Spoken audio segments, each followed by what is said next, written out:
शेतकरी बांधवांनो, हा जो काही ऊस पाहताय पाण्याच्या वरची साईड आहे, तर ही जी आहे असे स्पॉट का येतात किंवा अशा पद्धतीनं का होतं, तर त्याचं प्रमुख कारण जे आहे, तर या ठिकाणी पांढऱ्या माशीचा आउटब्रेक झालेला. आपण पाण्याच्या खालच्या साईडनं जर बघितलं, अशा पद्धतीने ही सगळे पांढऱ्या माशीचे जे आहे ते आपल्याला आता ह्या सगळ्या सुप्त अवस्था ज्या आहे ते निदर्शनास येतील आणि त्याच्यामुळं या ठिकाणी जे आहे ते आपल्याला अशा पद्धतीने ही सगळी पानं जे आहे, आता ही व्हरायटी स्पेसिफिक स्पॉट्स जे आहे ते दिसतात.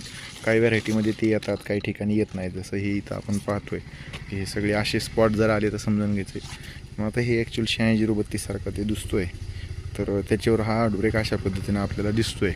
त्याच्या खाली जर तुम्ही बघितलं सगळं व्यवस्थित, तर ही सगळी पांढरी माशी जी आहे ते झालेली आहे आणि त्याच्यामुळे हे पानं वरच्या साईडनं अशा पद्धतीनं होतात. तर व्यवस्थापनाच्या अनुषंगाने युनिकोडाईट ग्रुपमधलं जे आहे ते कीटकनाशक आपण याच्यामध्ये घेऊ शकतो आणि ह्याचं व्यवस्थापन जे आहे ते ड्रोनच्या सहाय्यानं फवारणी करू शकतो.